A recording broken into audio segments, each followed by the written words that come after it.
Galicia endurece as restricións para frear o avance da pandemia. O toque de queda adiántase a partir do venres ás 10 da noite. Ademais, os concellos estarán repartidos só en dous niveis, no medio alto e no máximo. A hostalaría poderá abrir só ata as 6 da tarde en todo o territorio. Que tal, saudos? A mobilidade estará restringida nos concellos que se sitúan no nivel máximo e tamén na cidade de Pontevedra, que malia estar no nivel medio alto, tamén queda illado. De contado, analizamos como queda o novo mapa de Galicia. Agora os titulares. Comeza a campaña da vacinación fronte a COVID entre o persoal sanitario. Nesta primeira fase están chamados 3.300 profesionais da área de Santiago e o Barbanza. 8 confrarías da Arousa piden a Mar que retira a Rañeiros da Ría da dirección do libre marisqueo. Denuncian infraccións do plan de xestión. O PP acusa o BNG de clientelismo e nepotismo por contratos menores no Concello de Pontevedra. Os populares recoñecen que son legais, pero critican que se dean a dedo. En plena campaña de rebaixas, o comercio local non está logrando remontar as vendas. Zona Berta de Vilagarcía entende que as restriccións impostas frean a recuperación de moitos establecementos. Pontevedra non renunciou a Entroido. O Concello traballa xa nunha programación alternativa. De momento sabemos que o loro Rabachol vai ser indultado. Bueno, pois como víamos ao comezo, Galicia endurece as restriccións para frear o avance da pandemia. A partir do venres, todos os concellos do país estarán entre os dous niveis máis altos de protección. O toque de queda adiántase ás 10 da noite e a hostalaría poderá abrir só ata as 6 da tarde en todo o territorio. Ademais, elimínanse as amendoas perimetrais e os concellos con nivel máximo de restriccións quedarán illados de xeito individual. Os desplazamentos só estarán permitidos neste caso para actividades esenciais. Os datos confirman o que preveíamos, que a terceira onda tamén está afectando a Galicia. E iso obríganos a todos a afrontar a situación tal como é, coa máxima responsabilidade. A Xunta de Galicia endurece as restriccións en todo o territorio. O toque de queda será ás 10 da noite. A hostalería pechará ás 6 da tarde coas capacidades limitadas e o comercio terá que facelo ás 9:30 da noite. As reunións serán dun máximo de 4 persoas non conviventes tanto nos fogares como nos espazos públicos. Ademais, recoméndase que non se celebren despois das 6 da tarde. Todos os concellos estarán entre os dous niveis máis altos de protección. A recomendación básica para todo o mundo é que se faga o esencial, exclusivamente o esencial. É dicir, acudir ao médico, acudir aos colexios, acudir ao cuidado de maiores e menores, acudir aos comercios para a compra de necesidades e enseres indispensables e, por suposto, acudir con normalidade ao traballo, eso sí, facendo fincapé en que se recupere ao máximo o teletraballo. Non se pode sustituir as reunións ou os encontros que se permiten na hostelería ata as 18 horas por reunións ou encontros de non convivintes nos domicilios a partir das 18 horas. Senón, o único que faremos será autoenganarnos. Isto de xeito xeralizado, pero en 60 concellos galegos as medidas serán máis restrictivas e estarán no nivel máximo de alerta. Entre eles, os da comarca de Barbanza, Noia, Portodosón, Cuntis, Caldas, Pontecesures, Valga, Poio, Vilagarcía, Vilanova e a Illa. Todos quedarán pechados de xeito individual, eliminándose as amendoas perimetrais vixentes. A medida tamén afecta as grandes cidades, polo que a mobilidade estará restringida en Pontevedra. Sabíamos que a terceira onda ia chegar, sin dúbida. A interacción social vinculada ao Nadal era unha actividade de risco. A situación é mellor da que tiñamos na onda de novembro, pero a tendencia é peor da que tiñamos na onda de novembro. Ademais, nestes concellos do nivel máximo de alerta, a hostalería só poderá atender en terraza ata 6 da tarde e no servizo a domicilio e comida para levar. Sei que é duro pedirlle a calquera que peche o seu medio de vida, pero créame, é inevitable. Si temos que elexir entre unha UCI colapsada e os bares e os restaurantes pechados, a nosa obriga moral, ética e política é intentar que as UCIs non se colapsen. As medidas entrarán en vigor na medianoite do venres e estarán vixentes en principio ata mediados de febreiro.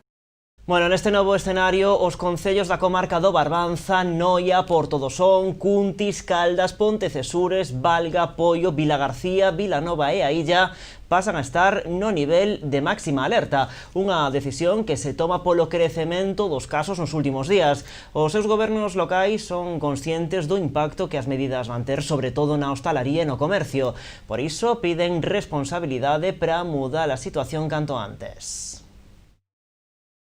No es por el número de casos, sino por la velocidad. De 2 al 12, de 3 casos a 20. Ya dijimos lo que era, esto fue las cenas de Navidad, las cenas de fin de año y todo eso.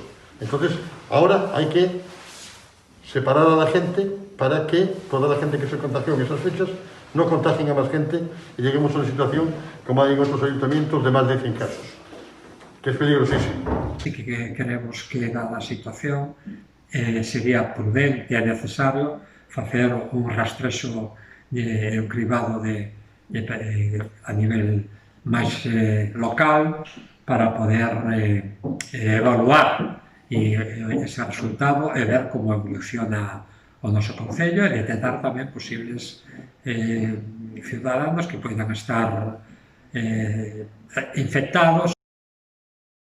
O caso de Pontevedra particular mantense no nivel medio alto de restricións, pero xa non formará amendoa perimetral con Marín e con Poio. A mobilidade estará limitada ao propio concello. Aínda que os datos actuais permiten que quede neste nivel, dende a Xunta advirten de que a tendencia é preocupante. Despois dunha conversa e dun intercambio de opinión entre os alcaldes e o conselleiro, os alcaldes solicitan manter as súas cidades en situación media alta, é dicir, mantendo a hostalería ata as 18 horas, e os datos epidemiolóxicos neste momento o permiten, pero advertimos que todo parece indicar que nos próximos días podemos ter tensións e vernos na obriga de restringir o máximo a hostalería tamén nesos lugares. Non é algo que sorprendese e, ademais, algo que xa leva días anunciándose.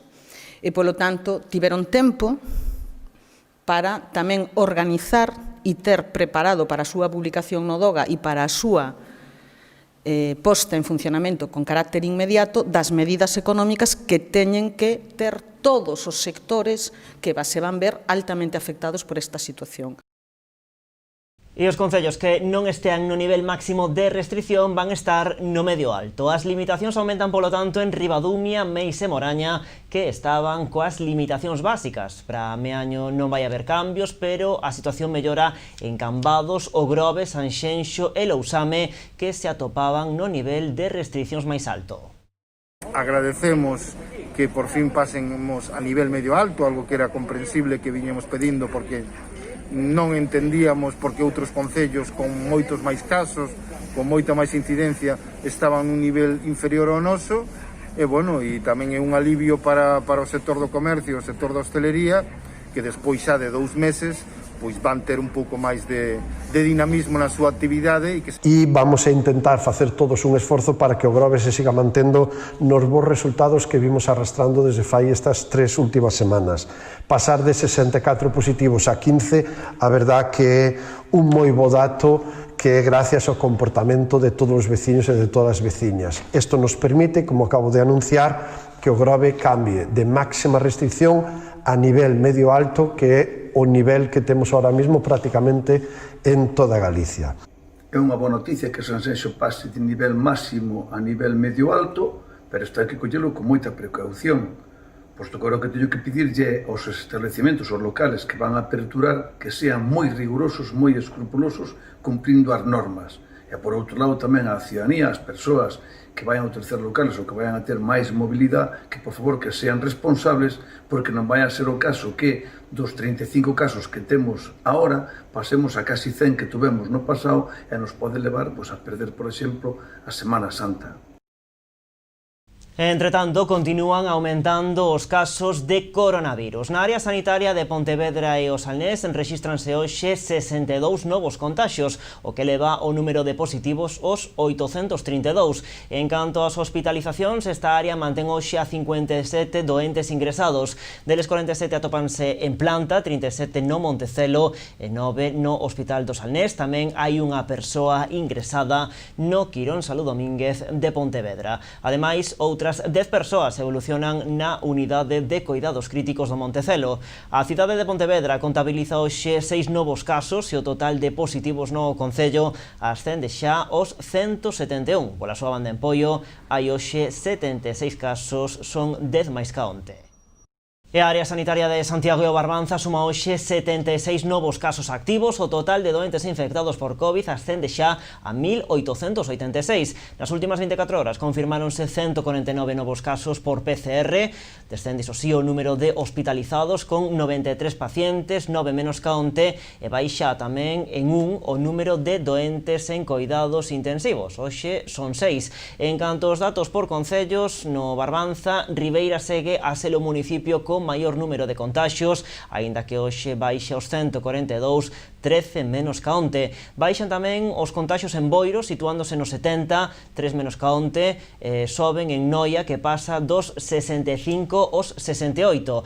O resto de concellos da zona mantéñense por debaixo dos 50 positivos. Rianxo ten 47, A Pobra 36 e Outes 38. A estes municipios seguellen por todo, son con 28, Muros con 21 e Lousame con 16. Confirmadas 10 persoas asintomáticas entre os traballadores da industria alimentaria do Barbanza nos cribados realizados a pasada semana. Das máis de 5.000 persoas citadas, acudiron a realizar a PCR unhas 4.500, resultando unha participación por riba do 88%. A Consellería de Sanidade continúa cos cribados na área sanitaria de Santiago Barbanza na procura de frear os contaxios. Nun dos últimos realizados a unhas 4.500 persoas, todas elas persoal da industria alimentaria, detectáronse 10 novos positivos que eran asintomáticos. Trátase dunha cifra similar á do anterior cribado desenvolvido entre os traballadores das empresas alimentarias a mediados do mes de decembro, no que se diagnosticaron 11 casos. Por outra banda, na xornada de hoxe iniciábase a campaña de vacinación aos profesionais de toda a área sanitaria, citándoos a través dun SMS coa hora e o lugar de vacinación xeorreferenciado. Nesta primeira fase, que se desenvolverá dende hoxe ata o venres, Sanidade prevé administrar a primeira dose ao redor de 3.300 profesionais, priorizando aqueles das unidades máis expostas ou atender posibles casos de pacientes con COVID. A primeira en vacinarse esta mañá foi Esther Faraldo, auxiliar administrativa do Servizo de Endoscopias do Hospital Clínico, quen animou a todos os seus compañeiros a seguir o seu exemplo. Alégrome de empezar con este proceso, porque eu creo que xa fai falta, e a experiencia é boa, non doi, eu espero, bueno, a seguinte, cando me toque, ou non sei, a experiencia, dende logo, eu recomendaría a todo o mundo. Eu creo que debe todo o mundo vacinarse. Traballamos nun sitio de moito risco para nós, para os pacientes, sobre todo para os nosos doentes. Citarase a todo o persoal da atención primaria das cabeceiras de servizos, onde se sitúan os PAC e os traballadores que estean en primeira liña de atención a doentes tanto no Hospital Clínico de Santiago como no do Barbanza. Serán 10 os equipos de enfermería encargados de administrar a vacina. Tamén coñecíamos nas últimas horas o falecemento de 2 usuarios da Residencia de Maiores de Ribeira, que foran trasladados hai uns días para o seu tratamento ao Centro Galego de Desenvolvemento Integral. Tiñan 69 e 87 anos respectivamente. Os dous recibiran xa a primeira dose da vacina. Estas dúas mortes de usuarios da residencia de Ribeira deixan a cifra total de contaxios en 74, 61 usuarios e 13 traballadores do centro. Os 10 últimos casos, todos eles empregados da residencia, coñecíanse esta mesma mañá a través dos datos facilitados pola propia Consellería de Sanidade. Tal e como está a situación, co incremento dos casos, non se descarta que a Xunta decide intervir finalmente esta residencia, como tamén se fixo co Centro Paz e Bien de Tui, para garantir así a mellora da calidade asistencial e a correcta protección da saúde tanto das persoas usuarias como dos traballadores do centro. A de hoxe foi a primeira xornada de vacinación entre o persoal sanitario da área de Pontevedra e o Salnés. O operativo comezou ás 8:30 da mañá no Hospital Montecelo, pero ao longo do día vacinouse tamén a profesionais no Hospital Provincial e no do Salnés, e nos centros de saúde de Caldas e os pontevedreses da Peregrina, a Parda e Lérez. A intención do Sergas é rematar a campaña entre o mércores e o sábado, poñendo a primeira dose a 2.200 profesionais da área sanitaria dun cadro de persoal de preto de 3.600 traballadores. Pois o voceiro do PP de Pontevedra foi un dos profesionais sanitarios que se vacinaba esta mesma mañá. Rafa Domínguez é médico de urxencias no Hospital Quirón Salud Domínguez da cidade de Pontevedra. El mesmo explicaba hoxe como se sentiu logo de recibir a súa vacina anti-Covid. Me he vacunado y te mandan a estar allí 15 minutos, muy bien, sin ningún problema. De momento, ningún efecto secundario. Las vacunas dicen que puede dar a veces un poco de dolor de cabeza y dolor local, pero bueno, igual que la vacuna de la gripe y sin ningún problema. Muy rápido, muy efectivo, iba todo, por lo menos en el Hospital Provincial, que es donde nos tocó vacunarnos a nosotros, y sin ningún problema. Es un paso muy importante, para el personal médico es muy importante, porque somos los que estamos directamente relacionados con la enfermedad. Yo, cada guardia, ahora 2 o 3 pacientes COVID positivos, estamos viendo, cuando no más en este momento. Y podemos ser nosotros una forma de transmisión también, por lo tanto estamos cortando la transmisión.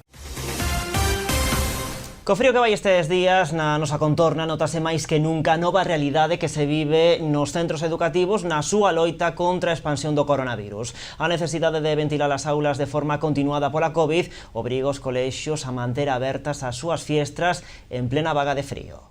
En plena onda de frío, esta é a situación nos centros educativos.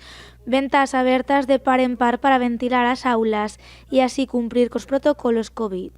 Entre clase e clase sempre, pois uns 5 minutos aproximadamente. Logo, ao longo das clases, pois cada mellor 15 minutos, 20 minutos, pois ventilar un par de minutiños, 3, 4, pois, para que, procurando facer correntes de aire para que se mova, se abre só as fiestas o mellor non corre tanto aire, entón o problema, que igual que marcha refresco aire, marcha a calefacción. Co objetivo de mellorar este sistema, nas últimas horas a Consellería de Educación puso a disposición de todos os centros a web ventilación.usc.es, unha aplicación deseñada pola Facultade de Física da Universidade de Santiago que permitirá determinar como e con que frecuencia se deben ventilar as aulas galegas.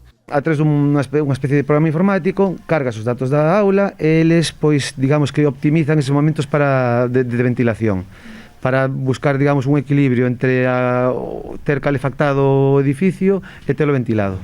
Pero mentres este sistema non entra en funcionamento, a imaxe nas aulas é esta: gorros, bufandas e atalubas. Con tanto frío, cuando la profe dice, cuando abre las ventanas, la profe siempre dice abrigar y eso para que no tengamos frío. Bastante bien, aunque pasamos mucho calor porque mi madre me manda a llevar 2 camisetas interiores al cole y luego traigo una sudadera y a veces paso incluso frío. Un poco mal, porque me pega mucho el frío y yo vengo de Venezuela, unas tierras muy calientes y no estoy acostumbrado aún del frío, aunque lleve 4 años acá en España. Cuando estás escribiendo te vas moviendo así para todos lados y es un poco incómodo. Os nenos adáptanse como poden a esta realidade, xa que de momento non queda outra. A pandemia deixou a moitas persoas nunha situación límite na rúa ou con auténticos problemas mesmo para poder alimentarse. En Vilagarcía, un home que adoita colaborar con colectivos sociais decidiu agora dar un paso máis. Comezou a repartir entre os máis necesitados comida quente. A través das redes sociais está a facer un chamamento para que máis veciños se unan á súa causa solidaria. O protagonista desta historia vive en Vilagarcía, pero prefire manterse no anonimato. Cando quedou sen traballo, decidiu facerse voluntario de varios colectivos sociais da cidade e agora decidiu dar un paso máis. Comezou a repartir entre os máis necesitados comida quente e roupa de abrigo. Nosotros, por nuestra cuenta, estamos haciendo caldo y colacao. Y luego hay alguna panadería que nos ha ofrecido empanada o bollos preñados y cosas así. Y con eso hemos hecho lo que hemos podido. Tomou a decisión vendo a difícil situación que están a vivir moitos veciños. Decidí salir por mi cuenta, compré unas mantas y saco de dormir y salí con otra compañera Ella salió con colacao, yo salí con unha sopa. Ao colaborar con dúas entidades sociais asegura saber cales son as persoas que máis precisan da súa axuda. Unhas viven na rúa e outras en vivendas en situación extrema. Sé dónde está la gente que puede necesitar y bueno, yo salgo a la calle, recorro Villa García y pregunto quién necesita y nada, y ellos encantados. A súa solidaridade xa está topando resposta a través das redes sociais. Este xeneroso home conseguiu mobilizar a varias persoas para unirse á iniciativa. Hay gente que sí que se volcó o se está volcando y que me han ofrecido termos, me han ofrecido ayuda, que realmente es lo que ahora se estaría necesitando. Gente voluntaria para repartir lo que Cáritas nos va a ofrecer para dar. Porque o papel de Cáritas, lémbranos, é fundamental neste proxecto aportar os alimentos que el despois distribúe de xeito altruísta. Fai un chamamento aos veciños a que se fagan voluntarios deste colectivo que por mor da pandemia está a perder moitos colaboradores. Pero el problema es ese, que no hay voluntarios, o sea, hay material, pero no hay gente para o repartir o venir a preparar el comedor o lo que sea, falta voluntarios. O home tamén ofrece o seu número de teléfono para que calquera vilagarcián que queira botar unha man a quen máis o precisa contacte con el.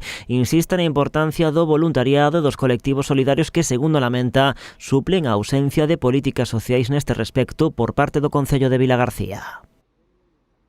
Pois si, dende logo, todo un exemplo a seguir. Máis asuntos. O Concello de Meis incrementa a presión na defensa da sanidade no municipio.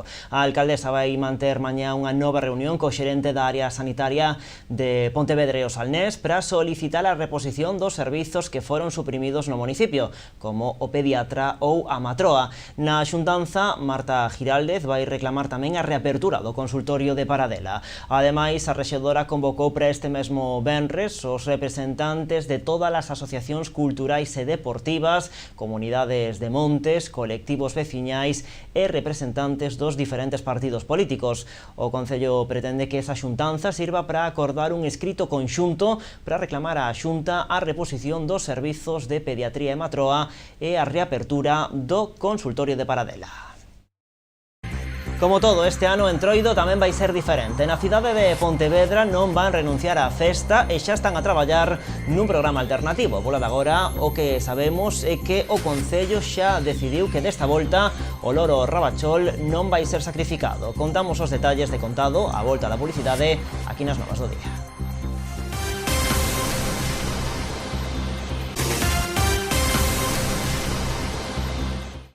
Seguimos nas Novas do Día en Canal Rías Baixas. Varias confrarías arousás demandan á Xunta de Galicia que aparte a Asociación Rañeiros da xestión do libre marisqueo. En total, son 8 os pósitos de ambas as dúas marxes da ría que asinaron un manifesto conxunto solicitando a mar que a entidade non dirixe o plan de xestión ata 2023.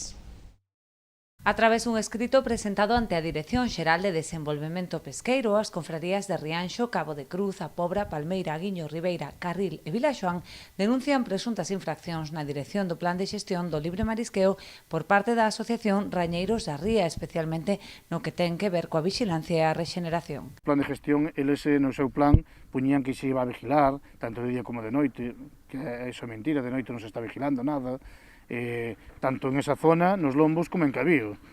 O Buído vigílase porque quedalle cerca, como vigilan as súas autorizacións, xa vigilan.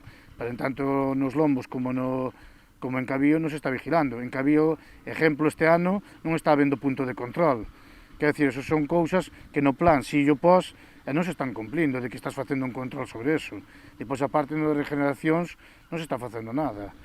Rañeiros da Ría nacía en 2018, integrada inicialmente polas 12 confrarías de Arousa para asumir a xestión directa dos bancos de Cabío, o Boído e os lombos do Ulla.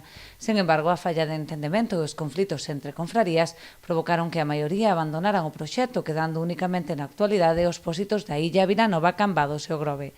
Ademais do fracaso do proxecto, as confrarías asinantes expoñen o seu malestar ante a actual xestión que din non está a cumprir co plan aprobado pola Consellería ata o 2023. Por esta razón, piden a busca dun modelo alternativo e, no caso de non ser posible, que sexa a propia Administración a que volva a asumir a xestión das zonas de libre. Nós queremos os da Arousa Norte, máis está Villajuán e Carril tamén, creemos que a gestión non está sendo moi boa. no cal deberían de, polo menos, este ano sacarlo a Rañeiros, a que se non queren darlo a outras cofradías para gestionar, como éramos ao mellor nós Carril e Villajuán, ou Puebla e Cabo de Cruz, pois polo menos que se quera dar a Consellería este ano para investigar esas infraccións que se fixaron. Pola súa banda, dende a Consellería sosteñen que o plan presentado por Rañeiros foi aprobado en base a criterios técnicos e legais. Aínda así, investigarán as presuntas infraccións denunciadas polas confrarías discrepantes para, no caso de confirmarse, iniciar o correspondente procedemento administrativo. E a Xunta pide aos deputados españois que forman parte da Comisión de Pesca no Parlamento Europeo a defensa do sector pesqueiro galego tralo Brexit. A conselleira do Mar solicitou a súa colaboración para facer presión ante as institucións europeas e minimizar así o impacto do acordo sobre a frota galega. A conselleira do Mar mantivo unha reunión por videoconferencia cos eurodeputados españois da Comisión de Pesca para trasladarlle a folla de ruta deseñada polo goberno galego para defender os intereses da súa flota ante o Brexit. O primeiro paso é a elaboración de 2 informes, un técnico e outro xurídico sobre as consecuencias do acordo para Galicia. Todos eles agradeceron e lles pareceu moi boa idea eses informes que temos encargado tanto a Fundación Marinlec como o Instituto de Estudios Salvador de Madariaga. Quedamos en que unha vez que tuéramos os informes os faríamos chegar e tamén nos puxemos a disposición deles para cualquier outro camiño que eles entenderan que era necesario abordar para seguir na defensa dos intereses do sector pesqueiro galego e español, pois que dende Galicia terían todo o noso apoio e o noso compromiso. Tamén lles trasladei que unha vez que teñamos eses informes a idea é valoralos no pleno do Consello Galego de Pesca e todos xuntos diseñar unha estrategia de futuro do que o sector pesqueiro galego precisa e necesita para seguir avanzando e seguir sendo fortes dentro de toda a Unión Europea. E unha vez que teñamos definida esa estrategia, pois acudiremos a unha reunión ca directora da Digimare e co presidente da Comisión de Pesca do Parlamento Europeo, as dúas persoas ás que se temos solicitada a necesidade desa xuntanza. Rosa Quintana interesouse tamén polos criterios de reparto do Fondo de Compensación para as flotas prexudicadas, incidindo na necesidade de ter en conta a afectación indirecta para que España non volva a sair prexudicada no reparto dos 600 millóns de euros con que está dotado. Si ben a directora onte lles trasladou, a directora da Digimare lles trasladou que había un fondo de compensación de 600 millóns de euros para o sector pesqueiro afectado por entrada en vigor deste acordo, está claro que nós necesitamos coñecer cuáles van a ser os criterios de reparto destes 600 millóns de euros. Si solamente se van a ter en conta os impactos directos, pois ao mellor España volve a salir perxudicada, posto que nós temos unha afectación indirecta, unha afectación que ten que ver con aquelas posibilidades de intercambio ou de cesión de especies con outros países que ahora resultaron moi afectados por o Brexit e que, por lo tanto, nos vamos a ter unha afectación indirecta. É necesario establecer eses criterios, coñecelos de primeira man e poder facer que eses criterios tamén se axusten ás peticións de Galicia. Por último, a conselleira solicitou a colaboración dos parlamentarios para facer presión ante as institucións europeas e poder coñecer todos os detalles do acordo co Reino Unido para avaliar o impacto real para Galicia. E máis asuntos da actualidade, o PP de Pontevedra denuncia unha serie de contratos menores realizados a dedo e fora de todo concurso público por parte do BNG. Entre eles destacan uns acordos con entidades como Galiza Nova ou a Fundación Galiza Sempre. O Partido Popular de Pontevedra acusou ao Bloque Nacionalista Galego de clientelismo e nepotismo. Os populares denunciaron unha serie de contratos realizados a dedo e fora de todo concurso público por parte dos nacionalistas. Uns contratos menores entre os que destacan acordos con entidades como Galiza Nova ou a Fundación Galiza Sempre. El primero de los contratos que les voy a hablar es a Galiza Nova, un contrato del Concello con un partido político, con, saben, las Juventudes del BNG, y es inserción publicitaria por un valor de 500 euros. El segundo es a la Fundación Galiza Sempre, una fundación promovida por el BNG y es de un valor de 5.000 euros para publicidad del Ayuntamiento en la revista del Festival 2020. El Festival 2020, por si no lo saben, en primer lugar es un festival que se produce en Santiago, por lo tanto no sé qué hace el dinero de los pontevedreses en un festival que se hace en Santiago, y además es un festival que está promovido por Galiza Nova y por Galiza Sempre, es decir, entidades claramente asociadas y ligadas al BNG. Dentro dos contratos denunciados hoxe polo Partido Popular, hai 3 relacionados coas festas das peregrinas. O grupo Maravallada, valor de 1.450 euros, el grupo La Casa de los Ingleses por 1.253 euros y la agrupación músico-cultural Onte Once por un valor de 968 euros. ¿Cuáles son las relaciones? Pues miren, el primer grupo, Maravallada, es el grupo donde participa el concejal Saquín Moreda, que, como lo saben, es concejal del BNG. El segundo grupo, La Casa de los Ingleses, es el compañero de la portavoz del BNG en el Concello de Pontevedra. Y el tercer grupo es el del alcalde, el del hermano, donde canta el hermano del alcalde, el señor Fernández Lores. Rafa Domínguez deixou claro que todos estes contratos son legais, pero lamentou a pouca ética do Bloque Nacionalista Galego en ditos acordos. ¿Qué diría el BNG si yo soy alcalde y contrato al grupo de mi hermano, si contrato al grupo del marido de Pepa Pardo o si contrato al grupo de Gerardo Pérez Puga? En ningún caso está puesta en cuestión la calidad artística de los grupos. Yo no tengo capacidad para decirlo. Lo que está puesto en cuestión es la ética de que desde el propio BNG se hagan contrataciones a esta gente. Para mí es bochornoso que se haga con dinero de BNG a gente afín al BNG este tipo de contratos. Bueno, a concelleira de Festas de Pontevedra non tardou en responder a estas declaracións do Partido Popular. A edil Carme da Silva asegura que todos estes contratos son legais e acusou os populares de comportamentos pouco éticos. Eu que creo que aquí o Partido Popular está preparando outro vídeo e moi pouco ten que decir. O Concello de Pontevedra foi investigado nos seus procedementos de contratación por denuncias do PP no xuzgado, por denuncias do PP na Fiscalía, por intervencións de xuzgados, e nunca atopou absolutamente nada. E traballa con todas as empresas de Pontevedra, con todos os grupos da cidade, e sin ningún problema de contratación nin legal nin ético. Quen está demostrando un comportamento, en todo caso, pouco ético, é o Partido Popular facendo este tipo de manifestacións, cando sabe que son contratacións perfectamente legais.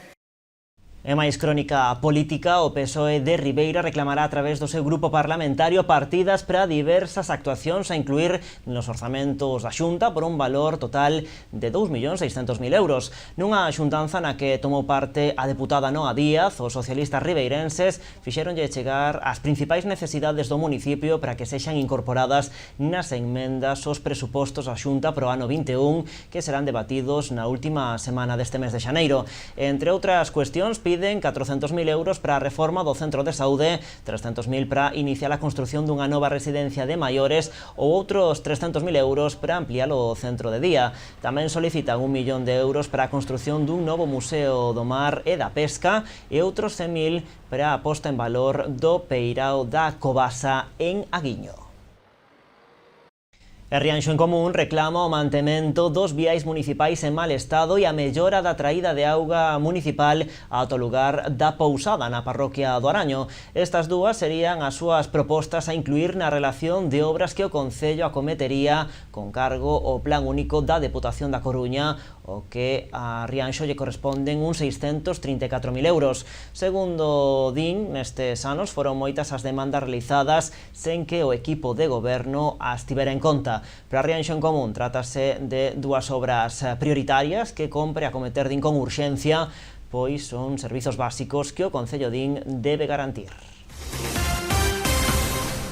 A Costa de Xaneiro sei que está sendo máis pronunciada do habitual. En plena campaña de rebaixas, o comercio local non está logrando remontar as vendas. En Vilagarcía, Zona Aberta explica que entre a crise económica e o rosario de restricións impostas, a situación está sendo moi dura para moitos establecementos.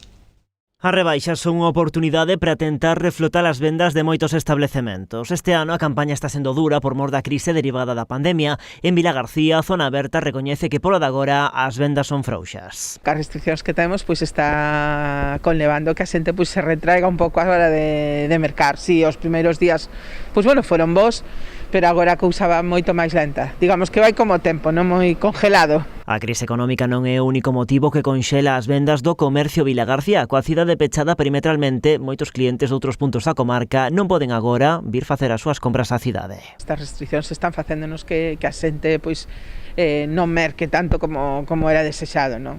A ver, é obvio que non necesitas mercar moitas cousas que antes precisabas e, bueno, pois tiñas máis para salir, podías andar pola calle, con as restriccións que temos xa agora impostas e coas novas que están impoñendo, pois, bueno, moito máis, claro. Unhas restriccións que tamén condicionaron as compras de Nadal. Con todo, a campaña para a zona aberta non foi tan mala como se agardaba. Ainda que a campaña si superou un pouco as expectativas do resto do ano, e fixo que se suberan un pouco as ventas, non foi como deberíamos.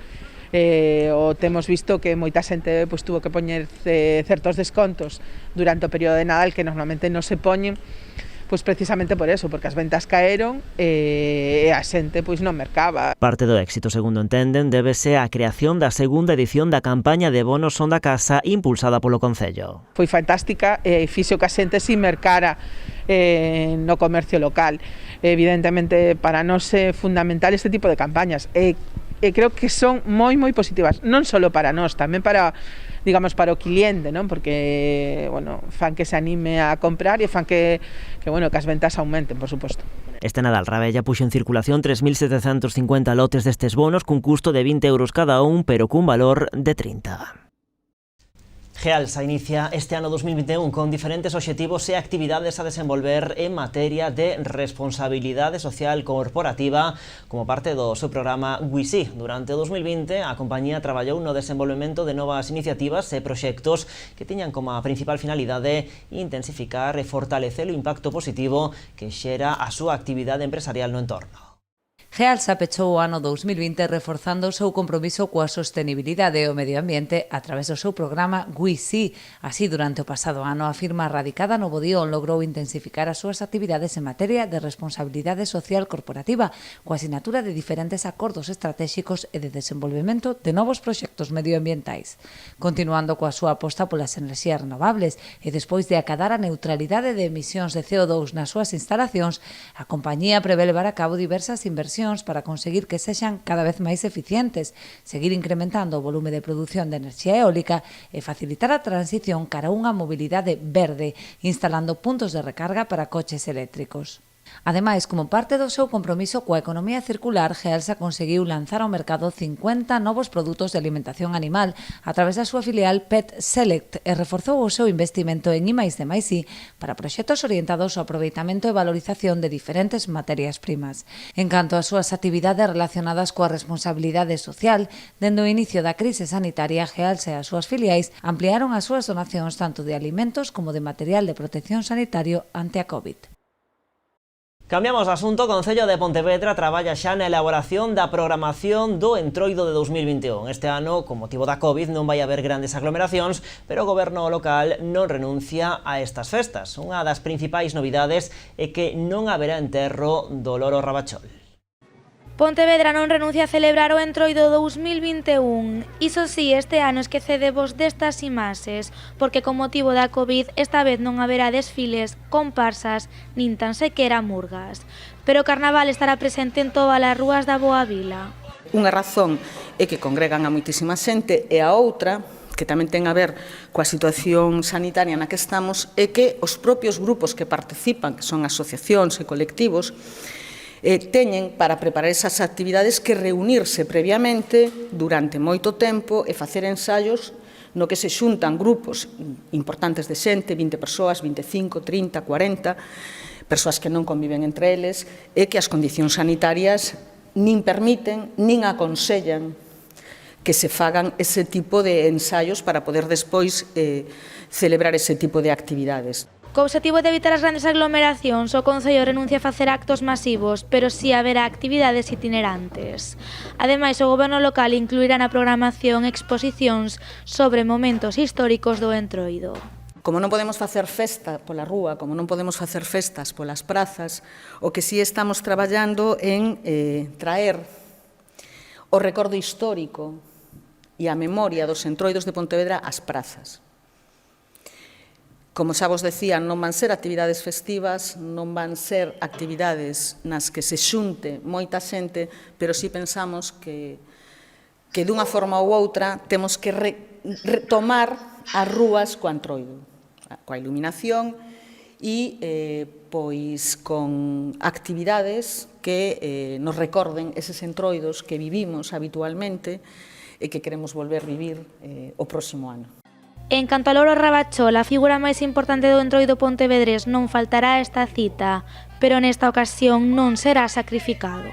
Rabachol este ano vai estar no Entroido, vai estar cumplindo con todas as normativas sanitarias vixentes no momento en que se celebra o Entroido, e non imos proceder nen a comitiva do enterro de Rabachol, nin a incineración de Rabachol na ferraría. Polo tanto, eso quere decir que este ano a COVID pudo co Entroido, pero o Entroido non vai poder con Rabachol, este ano queda vivo Rabachol despois do Entroido. Un Entroido completamente diferente ao de anos anteriores e que estará adaptado a restricións COVID. O grupo musical de Cuncas prepara 4 festivais solidarios contra o coronavirus. As galas vanse desenvolver nos 4 concellos do Barbanza. A primeira delas vai ser na Pobra o sábado 30 deste mes. Iso sí, a súa celebración vai depender en boa medida da evolución da pandemia e das restricións impostas polas autoridades sanitarias para aquelas datas. Xurdidos en pleno confinamento, de Cuncas decidiu embarcarse nesta iniciativa solidaria que busca recadar fondos contra a COVID a través da celebración de 4 galas, unha por cada un dos concellos da Barbanza. Serán o 30 de xaneiro na Pobra, o 31 en Ribeira, o 5 de febreiro en Boiro e o 6 de febreiro en Rianxo. Ademais deles, actuarán grupos e entidades de cada un dos municipios nos que se realice. Grupos como Xilbarbeira de Boiro, Vai de Roda de Rianxo, na Pobra Arrancadeira, Roma, a Moenus Band, aquí en Ribeira a Orquesta Son Sesoños, Ales Millet, un lote, é dicir, un feixe de grupos e artistas que de verdade que nós quedamos abraiados da aceptación e da acollida que realmente tivo todo isto. E a entrada non vai ter ningún fin económico, é dicir, para poder acceder a ir á gala, a acudir a cada unha das galas, simplemente hai que aportar 1 kilo de alimentos non perecedoiros. Coa axuda de varios comercios e empresas da comarca que doaron produtos e servizos, realizaránse tamén 4 sorteos. Para participar neles haberá que realizar previamente unha doazón de 5 euros. Todos os fondos que obteñan irán destinados íntegramente á conta habilitada pola Xunta de Galicia para a loita contra a COVID. As persoas que fagan a doazón participan no sorteo dos 4. Tanto lle pode tocar en un, como en outro, ou outro. É dicir, se non che toca no primeiro, pois pode che tocar no segundo, no terceiro ou no cuarto. Unha mesma doazón vale para participar nos 4 lotes. Aínda así, e debido ao aumento das restricións na comarca, todo estará supeditado á evolución da pandemia nesas datas, polo que as galas poderían suspenderse. Así rematamos por hoxe este informativo. As novas do día volve mañá aquí a Canal Rías Baixas. Entre tanto, poden seguir informados en canalriasbaixas.com e tamén nas nosas redes sociais. Graciñas pola súa atención. Adeus.